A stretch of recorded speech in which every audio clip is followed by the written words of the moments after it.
o sea, de Jehová. Entonces él, o sea, el profeta se casó con Gomer, hija de Diblaim, y ella concibió y tuvo un hijo. Luego el Señor le dijo a Oseas, llámalo Jezreel, porque pronto castigaré la casa de Jehú por la masacre a Jezreel, y pondré un fin al reino de Israel.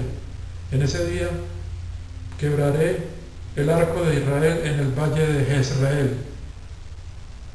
Gomer, sigo en el verso 6, Gomer concibió de nuevo y dio nacimiento a una hija.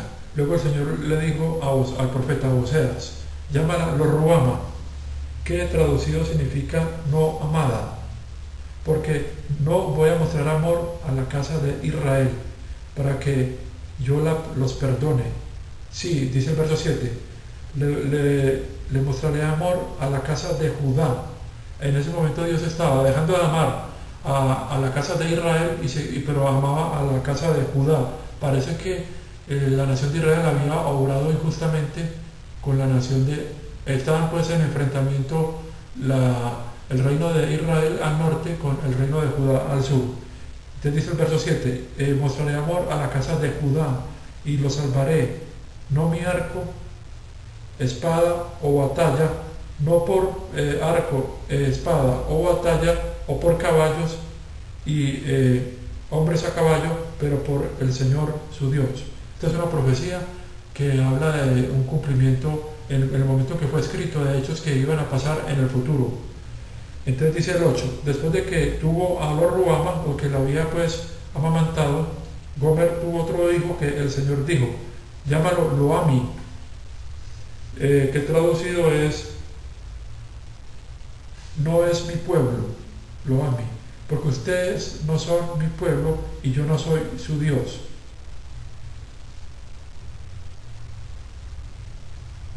Y sigue la profecía, sigue el verso 10, aunque los israelitas serán como la arena del mar, que no puede medirse o contarse por los hombres, en el lugar donde se les dijo, no son mi pueblo, ellos serán llamados hijos del Dios vivo.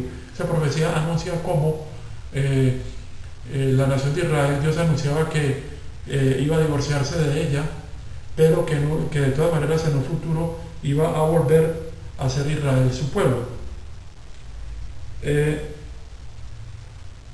Luego dice, el pueblo de Judá y el pueblo de Israel será reunido y ellos escogerán un líder y yo subiré de la tierra porque grande será el día de Jezreel. Bueno, esto es en el capítulo 1 del profeta Oseas. Hay otros versos en el capítulo, esto era el capítulo 1, en el capítulo 2, quisiera leer, ¿qué verso es en el 2? El verso 23. Vale, rápidamente estas citas, donde se habla de que Dios en el futuro, cómo va a portarse con la nación de Israel, aunque la nación desde el año 70 de nuestra era, digamos que el templo fue destruido, los habitantes fueron exiliados, no se volvió a construir el templo y ya llevan más de 2000 años sin sacrificios al templo. Entonces es un hecho más que la historia nos da para entender que Dios no puede relacionarse con el hombre a través de la nación de Israel. Recordemos que en el periodo de los Hechos la misma iglesia de Jerusalén era obediente a la ley. Recordemos cómo hacían todavía, había la circuncisión y los demás ritos y ordenanzas que traía la ley. Estaban las fiestas del Señor, Pentecostés, etcétera, etcétera, a las cuales el mismo apóstol Pablo, durante el periodo del libro de los Hechos, él obedecía. Los mismos gentiles que a través del evangelio de la gracia de Dios, que fue el evangelio que Pablo les predicó, ellos podían hacerse miembros de la iglesia de Dios a través de, digamos, sin necesidad de circuncidarse, y entonces y solo tenían que obedecer 4 ordenanzas que se les dio en el capítulo 15 en el concilio de Hechos, en el concilio de Jerusalén. Entonces entendamos cómo después de que ya la misma historia nos recuenta la destrucción del templo de Jerusalén en el año 70 después de Cristo, vemos cómo esta iglesia de Dios, si existiera hoy, cómo podía entonces realizar la obediencia a la ley. Y recordemos que esta iglesia de Dios trataba de que ellos estaban recibiendo, poniendo su fe en el reino, en el evangelio del reino, que era el nuevo pacto. Y entonces como sabemos, como ya vimos, que como la nación no recibió el nuevo pacto, el pactista todavía espera un cumplimiento futuro. Y vale recordar un texto que vimos en otros videos anteriores de cómo en Romanos, voy a dejar esta cita señalada del profeta Oseas.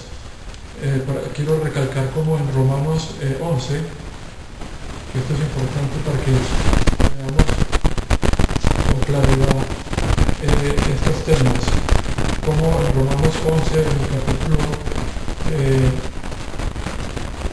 11,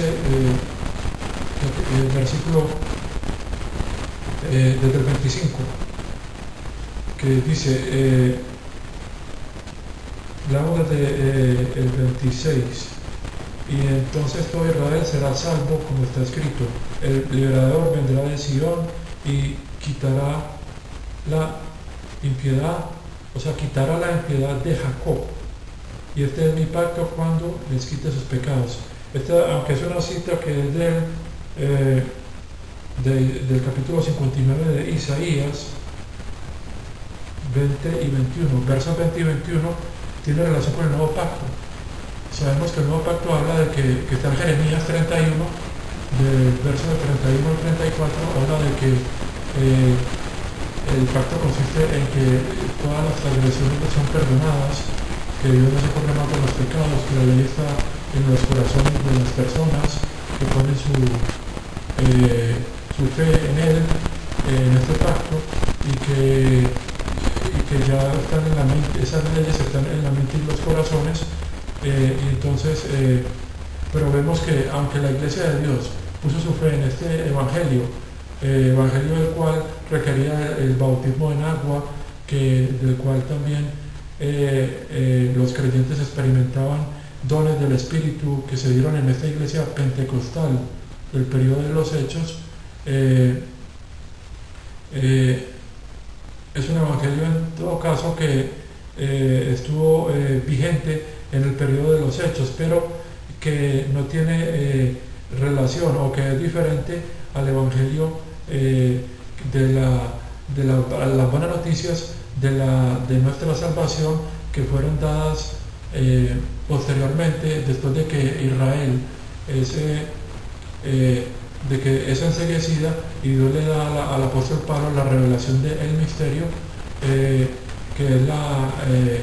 es un ser que estuvo mantenido en secreto, y que se refiere a la dispensación en la cual vivimos actualmente los cristianos, que es la dispensación de la gracia de Dios para el cuerpo de Cristo, que es el nuevo hombre, o la nueva raza de seres humanos formada por creyentes de todas las naciones, incluyendo a judíos, que ya no son nación para Dios, sino que son considerados gentiles, cierto, que no están no son nación escogida durante esta dispensación, y que pueden ser miembros, pero miembros junto con los demás gentiles, sin tener ninguna prioridad como la tenían los judíos durante el periodo de los Hechos, cuando existía la iglesia de Dios. Bueno, yo he quisiera retomar, ya que estoy hablando de esta diferencia entre el ministerio que tuvo Pablo en el periodo de los Hechos para en la nación de Israel y los gentiles que podían adherirse a las bendiciones de la nación de Israel. Quiero retomar ese misterio que fue revelado al apóstol Pablo, que está buscando el borrador, que está en el capítulo 3, versículo 6, aunque yo estaba leyendo unas citas de Oseas, quiero leerla rápidamente, voy a poner acá para acordarme.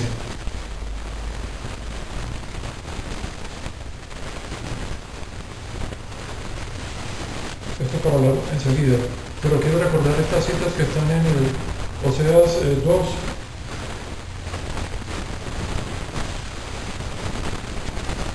...23... y leamos también Oseas 3:4. Todo el libro de Oseas es interesante y son hechos, habla de profecías que tienen cumplimiento futuro.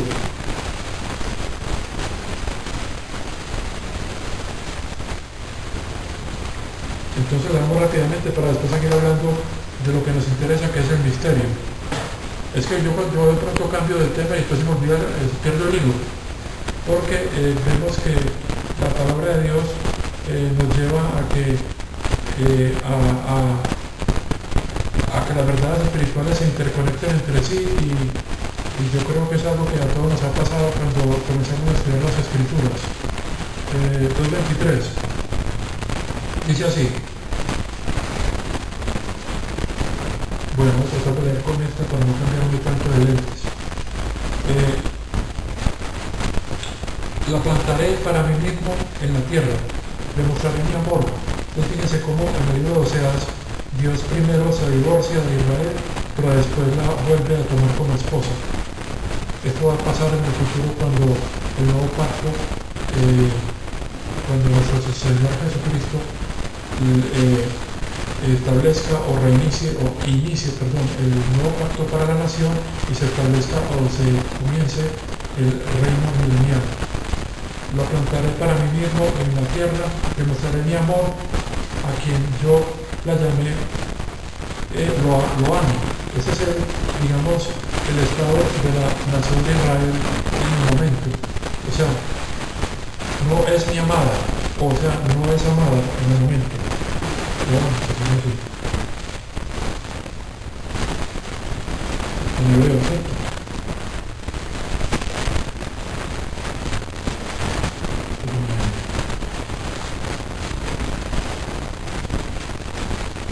Que significa no es mi amada, como vimos acá. No, lo ame significa no es mi pueblo, es el estado actual de la nación de Israel. Entonces dice,